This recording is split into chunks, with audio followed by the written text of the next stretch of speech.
Keir Starmer says he's confident that household energy bills will come down, although he admitted it would take time, as he gave more details of the government's new publicly owned Great British Energy Company. The PM set out plans to roll out new offshore wind farm developments on seabed owned by the royal family in partnership with the Crown Estate. Our chief correspondent, Alex Thompson, is in Cambridgeshire. Alex. Yes, this covers the coastline of England and Wales. Similar deal could be in place down the line covering the coastline of Scotland. The government hopes that this entity investment vehicle, for that's what it really is, will be in profit in around 5 years' time. It's got 8.3 billion across the lifetime of the Parliament. That money largely coming, appropriately enough, perhaps from a windfall tax of the oil and gas companies. Now, 8.3 billion might seem a large amount of money, and of course it is in and of itself, but don't forget, not long ago the Labour Party was promising 28 billion every year for investment in green energy. So that's how things are realigned, perhaps. Now, the idea is that 8.3 billion seed corn money, perhaps, would attract global investment of anything up to 60 billion into this vital new sector. But will it? High-vis politics, all right. GB Energy, Labour's big idea. Signing a deal today between it and the Crown Estates for major offshore wind farm expansion. That could power, they say, 20 million homes, enriching the taxpayer. A publicly owned energy company making money for the taxpayer, creating the next generation of good jobs and taking Putin's boot off our throat once and for all. The opposition says it's a gimmick and a gamble. What they seem to be doing is subsidising the riskiest parts of energy companies' investments, and these are mature energy companies, so it's multi-million-pound companies, and putting that risk on the taxpayer, so they will wear the risk if it all goes wrong. For a big idea, this GB Energy thing remains a bit opaque somehow. A new boss for it announced today, but it's more enabler, investor, encourager than actual manufacturer. Think of Great British Energy as a political and financial honeypot there to attract global investment into renewable energy across the UK, a green industrial revolution. The politics, it offers stability, a government with a massive majority. You know who the minister is going to be next week, next month, possibly even next year. The finance, it has over 8 billion of public money across the course of this Parliament and all the connections for inward renewable investment in the energy sector. So the pitch, come and join us. What we don't know yet, of course, is how many will and how much they'll bring. Well, so much for offshore, where you won't see the benefits for the best part of a decade. This solar array in East Anglia took less than 3 months to put in. It's a business, I mean, it's not a no-brainer. No. The farmer who did it says planning isn't the biggest obstacle. It's upgrading the national grid, which is imperative. It's archaic, the system, so to build a solar farm is one thing, but if you can't export the power and the grid haven't got the capabilities, you've got no solar farm, you've got no energy project. His solution, if you can set up GB Energy, a nationalised power company, join the dots, renationalise the grid. If the private companies that own the private grid, so UKPN or wherever you may be, haven't got the ability from shareholders to invest, it needs to be done by government. That means take it into public nationalisation, ownership. Nationalise it? Yeah, nationalise it. Same as the railways. No sign yet of the government doing that. Now, if you think this site's big, think again. Up the road, this area could soon house a vast solar array bigger by far than the entire nearest town of Newmarket. Opposed by every local and regional council and every local MP, it's one of 3 gigantic solar projects recently green-lighted. Ed Miliband's energy revolution is underway. The local councils united against it, the MPs united against it. Protesters say their campaign against the developer Sunica could go all the way to the Supreme Court. It's versatile, you know, it goes on rooftops, it can go on car parks, it can go alongside roads and railways, and that's exactly what our partners in Europe are doing. You know, in France, they mandate car parks with over 80 spaces need to have solar on them. So there are really good ways of delivering solar. This is absolutely vast. It's taking over 2,000 acres out of food production. and it is just the beginning of what we're going to see in terms of solar in this country. The developers, Sunica, say it's a nationally significant part of our future green energy.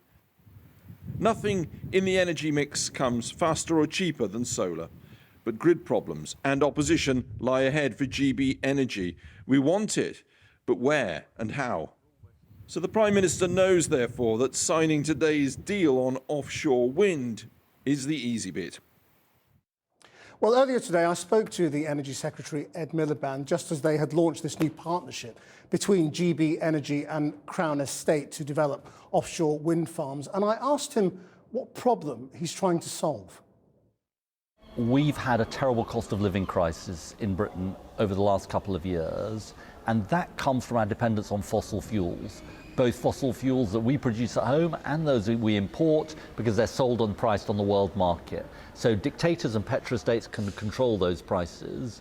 So our mission on which we were elected, our mandate, was to become a clean energy superpower. And Great British Energy, our new publicly owned energy company, is one of the tools to drive forward to that clean energy that we need, offshore wind, onshore wind, solar, to give us that energy security, lower bills and good jobs that we need for the future. But what will this invest in that the private sector wouldn't have done by itself anyway? Well, look, take, for example, some of the leading edge technologies, floating offshore wind. So we have fixed offshore wind in this country, and that's a pretty mature market, but floating offshore wind is a new technology. Now, what Great British Energy can do is it can invest in that technology of the future in partnership with the private sector to, in the terminology, de-risk those investments. So the state putting some money behind this gives some assurance to the private sector. They're more likely to come in. It can generate a return. So it's not just a grant, it's actually taking a stake in that investment, giving a return to the taxpayer over time. So your ambition is to be a publicly owned energy generator? A publicly owned clean energy generator, Yeah. Definitely. It is that is what it's going to be. But it's not going to be a retailer. It's not going to be like No, EDF. it's not a retailer, it's a generator. And you know, look, we're not going to become Ørsted or the generation arm of EDF overnight, but that is the long-term vision. And, you know, in 5 years we'll make progress. Hopefully, if we're elected again in 5 years' time, we can make further progress. And it's a different way of thinking about how Britain approaches these issues. It is saying ownership matters. It is saying we want to generate wealth for the country. Well, when you talk about generating wealth, this company is going to make profits. Yeah. National, Crown Estate already makes $1 billion quid or so. Yeah. What's going to happen to it? I mean, because if it goes into Treasury, it's like a stealth tax. Are taxpayers going to get a bit of it back? I'll be discussing that with Rachel Reeves. Look, so some of it will go into GB Energy to reinvest. Some of it will come back to the taxpayer. You know, it will it will generate wealth. Some of it will go back to the Treasury. It will generate wealth for the country, which we can reinvest, not just in energy, but in public services and so on. We don't get a dividend. Well, look, this is all we're developing these plans, but we certainly want people to see benefits from Great British Energy. So one of the other things it's going to be doing is investing around the country in clean energy projects, and we want to see local people near those clean energy projects get a benefit from that. So there's lots of things we can do with this income, but it's income for the country. Is the King going to make money out of this?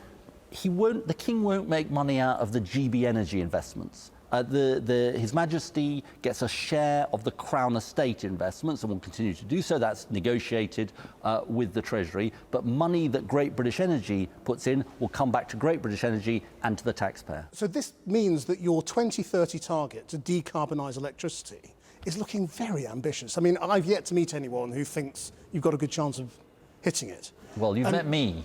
Well, and Chris, you're confident, are you? I am confident. That you will definitely hit, and we can judge you on that. Yeah, look, absolutely. Look, Chris Stark, who used to run the Climate Change Committee, Greg Jackson, who runs Octopus, Patrick Vallance, who did the Vaccines Task Force. It is about a different way of doing things. You know, in our first 3 weeks in office, we've lifted the onshore wind ban. I've approved more solar projects than in the whole history, nationally consented projects, than the whole history of the last government. We are proceeding at pace. It is really challenging, but I'm confident we can do it. Have you banned new drilling licenses in oil and gas? We're not going to issue. We've got a clear policy, which is not to issue new licenses for oil and gas. That was our manifesto commitment, and we're going to implement that. Are you cutting off, to spite your face and doing that? No. Are you turning down profitable energy sources? No, we're not. Look, we're going to keep existing oil and gas fields open for their lifetime. It's very important to have a balanced transition in the North Sea. But the reason why new oil and gas licenses won't make a difference to us is they don't cut the price. They don't make any difference at all to the price of energy. We're far better off putting our resources, putting our effort into the clean energy of the future, which we do control, which can bring down bills. Given how you said this is a long-term project, you promised that energy bills would come down by £300 or more by the end of this Parliament. How's that going to happen as a result of this? Well, look, or is that going to happen anyway? We stand by the idea that for energy security and for lower bills, there is only one answer, which is clean energy. Because, look, energy bills are forecast to rise in the autumn. That's not because of anything the government's doing, it's because the gas price internationally is going up. We don't control that. What this is doing is, to coin a phrase, taking back control and saying, look, we as a clean energy superpower can control the price because we set the price of wind power and nuclear and so on. So we set the price, and that's the way we get control and can have lower bills. Ed Miliband, thank you very much. Thank you. Now, the politician who led a parliamentary inquiry into reality